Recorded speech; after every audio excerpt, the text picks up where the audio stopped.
Welcome to another captivating episode of the Finest Style podcast, where we celebrate the moments that define success.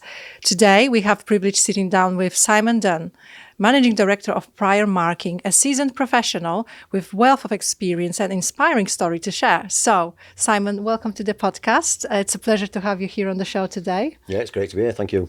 Before we dive into your story, please introduce yourself and the company. Okay, so I'm Simon Dunn, like you said, Managing Director. I work for a company called Pryor Marking Technology. It's a world-leading company in the manufacture of marking equipment and traceability. We're based in Sheffield, UK, the home of stainless steel. We've been there ever since it set up. Next year, we're 175 years old. And what we do is we design and manufacture permanent marking equipment. We make handheld stamps. We make marking machines. Anything that needs a permanent mark on it, we can design and supply equipment for that. From basic hand stamps right up to high-powered laser technology. We developed automation solutions to handle all kind of different marking solutions. We developed software for traceability, so you've got end-to-end traceability of a product from cradle to grave. Some of the sectors that we work in are aerospace, automotive, medical. Traceability is getting stronger and stronger in lots of those markets. And we've got subsidiaries based in the US, Richmond, Virginia, and just outside Paris in France. Yes, and you have been with the company a remarkable 45 years. Yes, I have. Yes. Yes, so that's your entire career. So I want to really dive into the idea of the key milestones of your tenure at Pryor, Okay. and now being at the top, and also this speaks volumes about the loyalty and satisfaction you've had with the company to be this long and had such a successful career. So I look forward to talking to you about that, and also about some so interesting stuff, because you are at the forefront of the emerging technology, 1980s. So we're going to talk about that as well. Okay, yep.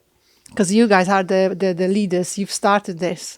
So yeah, let's get down to your Finest Style story. So you've been here at Pryor a substantial part of your career. What would you say were sort of some key milestones and turning points during that time? Okay. Well, I started off, like you said, as an apprentice for Edward Pryor and Son at the time, now known as Pryor Marking. And I've been there from apprentice right the way through up to group managing director now. It's the marking industry, the marking business. It's quite a niche business. But the thing that's kept me interested and inspired over the years at Pryor's is that things are always changing. The technology's changing, the people, the markets, the opportunities. Yeah. And I just love it. I love the interest. I like the company that we work for, and the group of employees that we have working for us. So there's been so many things changing in my career from apprentice.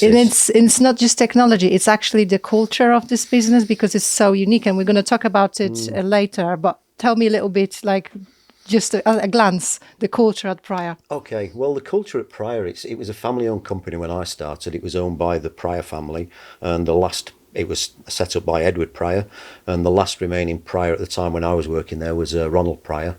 And it was just it was a good company to work for because they never set any barriers. Engineering at the time in the early 80s was an exciting time, lots of changes in technology.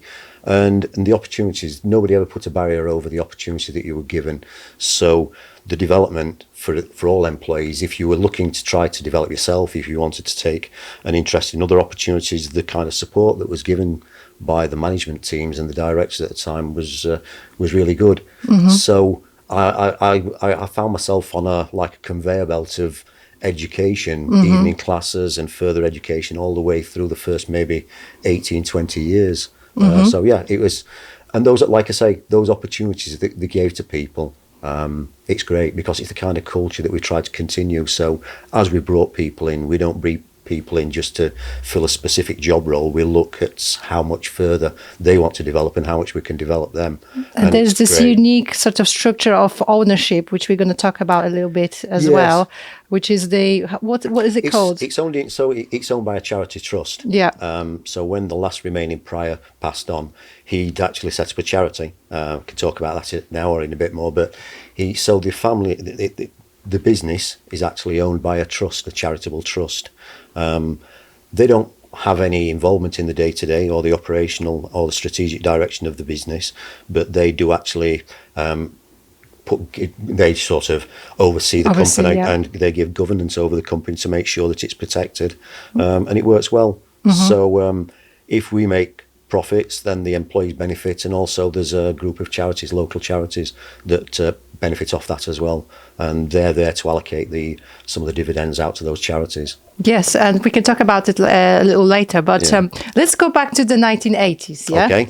Because in the 1980s, you basically developed this pioneering technology, and you witnessed that. You literally see it being born, the idea to where it is today. You told me before that now you're walking around some trade shows and you see companies from all over the world doing what you basically started off back in 1980s, and it gives you that, it's like, you're very proud of this, seeing this. Yeah, it's something at the time we never realised, but we do all of the research and development of new products in Sheffield, and we do a lot of work for aerospace.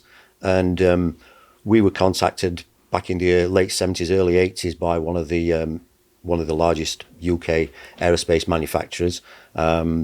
And they were looking at how they could mark all the turbine blades. We got a lot of machines in there at the time that put a unique number onto a turbine blade, but it's by a set of stamps, so it's an indentation. So they get a turbine blade and they'd stamp a unique serial number into the blade, so they could identify every turbine blade.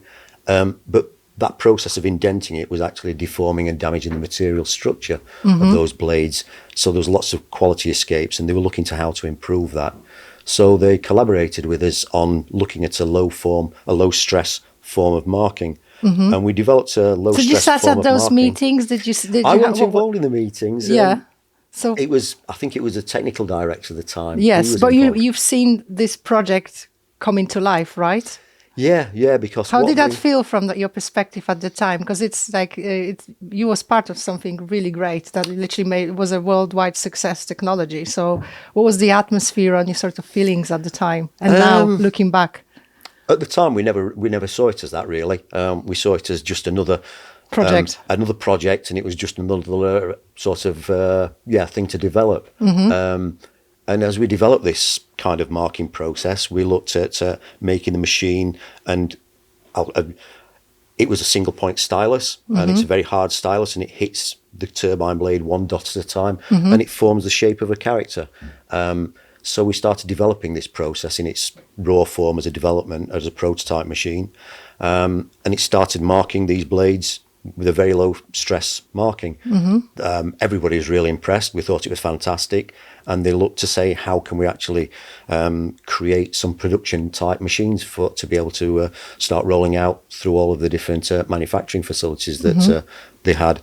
So we put together a controller to actually operate this equipment and this marking head, and this was back in the early 80s, with the advent of the microprocessor. Yeah, and there wasn't many sort of production ready processors around at the time.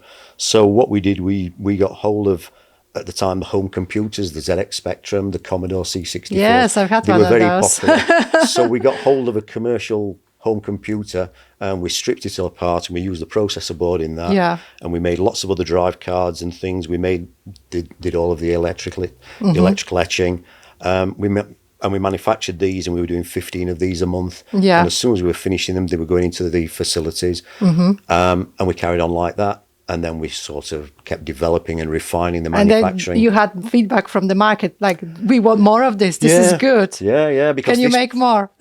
this form of marking was fantastic. So all the suppliers wanted it. Yeah. And then lots of other sectors, automotive, people marking labels, people marking medical instruments. And so this dot peen process, which we developed in this one workshop, and we're moving 15 of them a month, it just turned into something really global, significant. Yeah. Basically, global technology that it's just seen as standard today. That's right, yeah. So we set up distributors worldwide, and over the period of time, distributors have started manufacturing their own. They've all split off, etc., etc. And that was the birth of the dot peen process, really. Yeah. What was the sort of feeling in the team, like being part of it at the time? It was great. It was like because it's of a few years it was developing, and you can see it grow. So people must get excited about, wow, we contributed to this. I think so, yeah, because at the time, as like many other manufacturing companies in the 80s, you got an order book, but then to suddenly hit on a product that you couldn't manufacture, that you couldn't make fast enough, and you were making good profit on, it was phenomenal. It was absolutely phenomenal, and it transformed the company, really, and it moved it to the next level. It changed the employees as well, because people like myself, we had to retrain from mechanical and pneumatics and hydraulics. It was all basically electronics then, and software. Yes. And so it was a huge transformation. So during that time, how you progressed in the company? What was sort of through the 80s to the 90s? What was your role back then? Okay, so I was a mechanical fitter. I came out of my apprenticeship, became a mechanical fitter. And then when we had the microprocessor kick in, I went away for weeks and weeks of further training for electronics, electrical, software. And we were manufacturing these machines, a group of us. And then once we were selling these machines into the aerospace, if things went wrong, they needed them fixing. So then we set up an after-sales support side. So that's you saw it grow, this product, and all the stuff that needs to go with it. Yeah, because when you make a hand stamp, you just throw it away. But with these machines, they wanted them repairing. Yes, exactly. And that was another revenue stream, a support team, a service team. And you traveled the world with this company. You've been many places. Very exciting career, I think. And let's go back to the actual, this business in terms of the structure. Because can you explain why is it set up in this way, and what lessons can other companies draw from this type of structure? Okay. Well, I think at the time it was a family-owned company from Edward Pryor, who set the business up, and the last one, like I say, was Ronald Pryor. His wife was Kathleen Pryor, and I think he was looking at what happened with the legacy of the company when he passed on. Yes. What did he do with it? Did he sell it? Did he try to bring somebody else in? And so what he did, he set something up called the Ronald and Kathleen Pryor Charity Trust. Yeah. So he didn't want to sell it. He wanted to stay in Sheffield and be the. That's it. Yeah. Yeah. So when he passed away, the majority shareholding went into the hands of the trustees. Yeah. He'd already set up that trust. Yeah. And the trust was made up of ex-professionals, people like accountants, lawyers, people that we'd worked with in the past. Some of them are long-standing ex-employees and ex-directors. So they formed the trust, and he left the majority shareholding in the hands of the trust, so it stops any future aggressive takeovers. It protected the workforce, the company, and it worked really well. So there was complete stability on his passing on. That's like some excellent planning if you think about it. He must have sat and think about all the options, and it's thinking like what goes beyond me, like what I want this company to continue. Yet you here to celebrate 175 years. What a fantastic testament to all this planning that went. Yeah. You're right. And it's strange because we never think of it as it's something that's owned by a charity trust. So it's something that we've never resented, and it's something that's never. They don't meddle in the business. They're there to give good governance and make sure the directors perform the duties appropriately. And like I said, I think it gives a feeling with the employees of actually helping the communities, because when we make profits, it goes back into the business for sustainability. The employees, they get the rewards, but also the dividends that are paid out. A lump of that dividend gets paid out into chosen charities, which the trust actually allocates. So this company's got a feel good feel inside it, doesn't it? Yeah, and I think it gives structure to people. Yeah, and I think it gives that sense of security because there is many companies, we've seen many competitors that's been bought out by venture capitalists and broken apart, and it stops any future aggressive takeovers. And it works well, and it gives us that continuity. So I can see why you stayed with Pryor for 45 years. Yeah, absolutely. it's an just interesting company. good company. Yeah, yeah.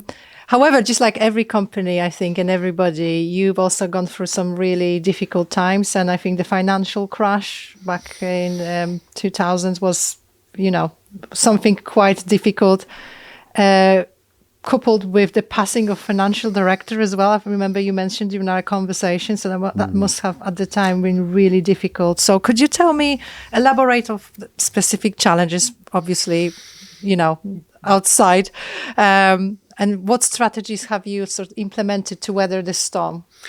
Yeah. So you're asking, could I think of any significant challenges? And the banking crisis, that really did figure amongst one of the darkest moments. One of the most difficult. And it wasn't just for myself, but it was also for the managing director at the time. I wasn't the managing director then. And the management team.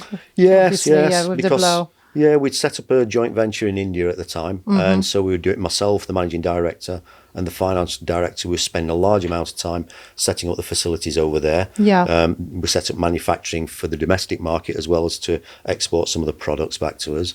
And we were in the thick of that. And then we came back one weekend and the financial director was young, relatively young. Yeah. He just passed away unexpectedly. Yeah. 2 or 3 weeks later, the banking crisis hit it. So it was just like we put so much reliance on our financial director. Very good guy, very hands-on guy. He was no longer there. We entered into the unknowns of this banking crisis. Without FD, with a crucial person. Yeah, and then we found that our banking facilities were with a bank that at the time got a pretty poor reputation. I won't give the name of the bank, but they were a royal bank. And they started playing some silly games about about changing the facilities, trying to pull the rug from under our feet. So the bank that was a friend overnight changed to foe. So the managing director was dealing with that. I was dealing with all the other operational aspects of the business. We had an order book that went below 50% of what it should have been. It just died overnight. And we needed to make sure we could meet our costs. And we got a bank knocking on our door saying we want to renegotiate facilities and we're not sure whether you'll be carrying on or not. So it was really, really difficult time. So we tried to once we got our head around the fact we couldn't rely on the bank, we spent a lot of time looking at alternatives, which our managing director and the team found successfully. We managed to find alternatives, but we still need to carry on. And so we got to a point where we made there was voluntary redundancies. We managed to flatten our stock by bringing products in from India, which helped significantly. But it still wasn't enough to make the maths work. So we looked at the situation.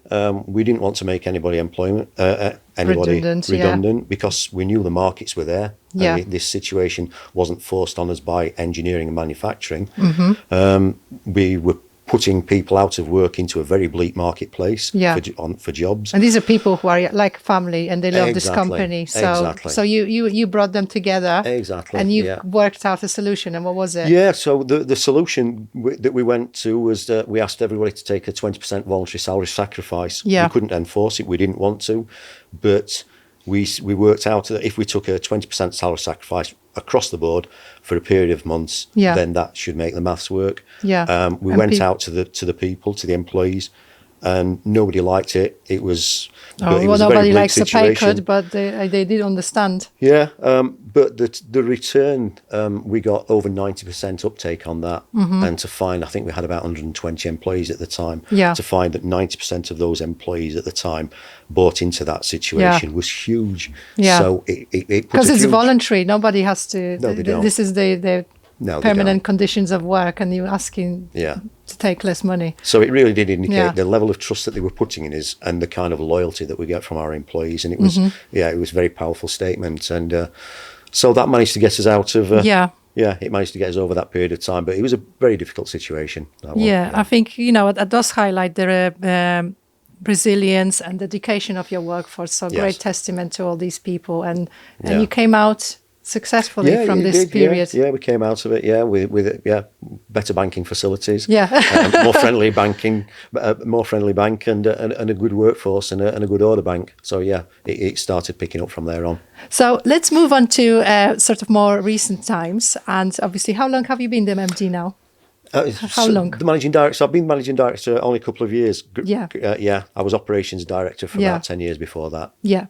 So obviously, it's a change of role. So now you're at the top of the company. So could you tell me a little bit about how you face the need to balance new responsibilities and letting go of other things? Because I think that's one of the biggest changes every leader has to do when they go into this new top role.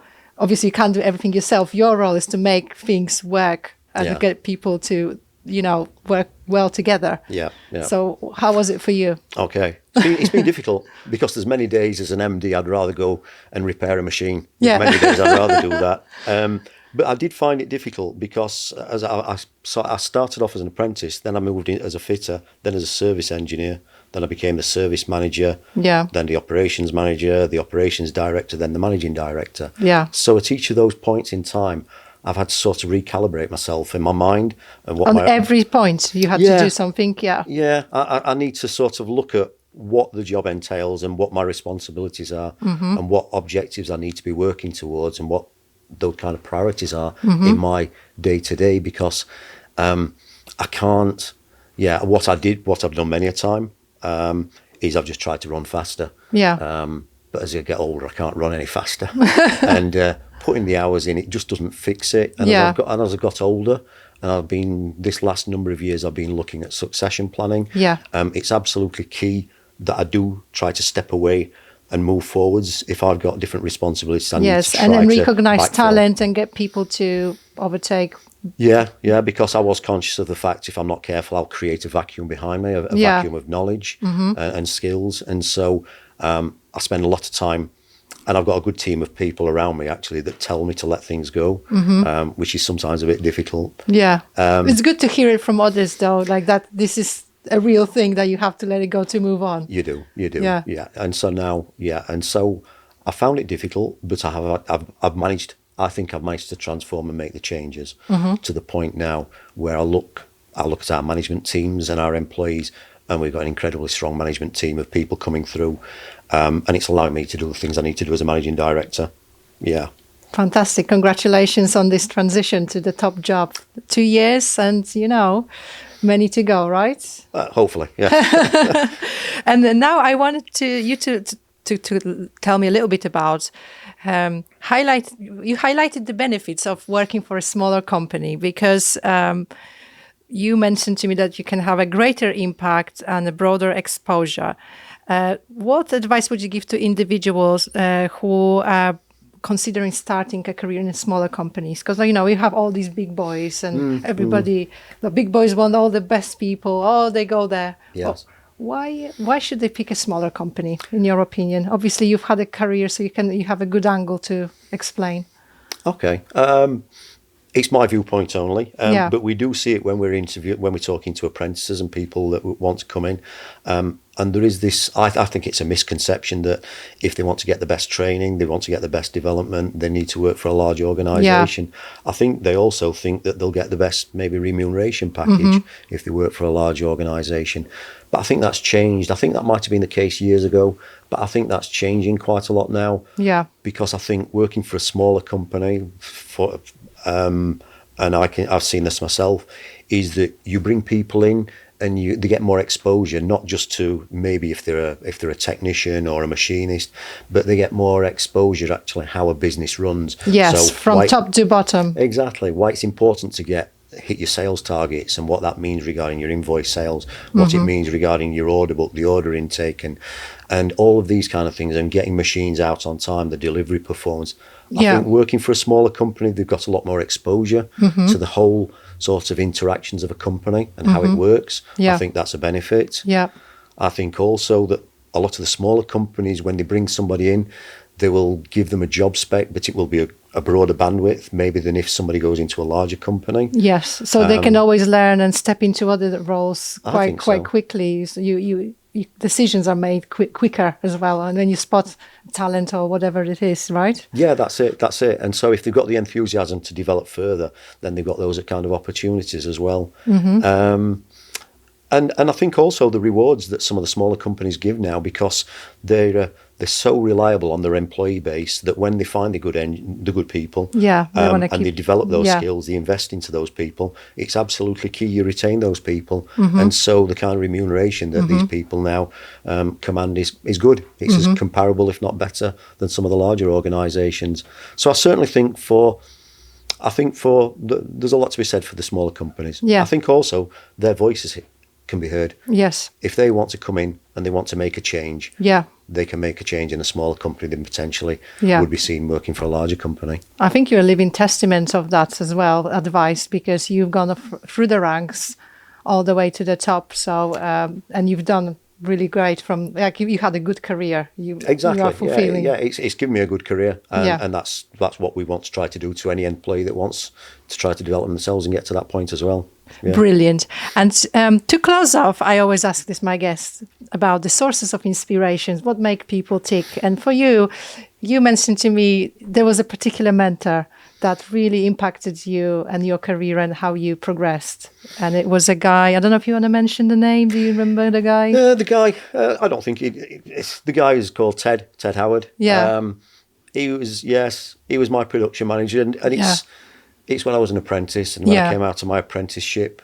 And he's somebody that I remember. I've worked with lots of different managers, lots of different styles, and he's one that sticks in my mind because he was a very hands-on kind of guy. Yeah. In his spare time, he was one of the UK's finest climbers, rock climbers. Yeah, it's an interesting guy. Very interesting outside of guy, work as well. Very enthusiastic. And when he was in work, he was just restless, very enthusiastic guy.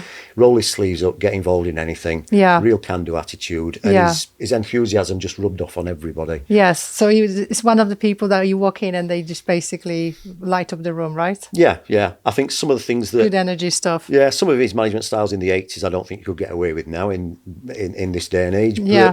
But yeah, he was very supportive, and he helped myself. He opened doors for me to develop.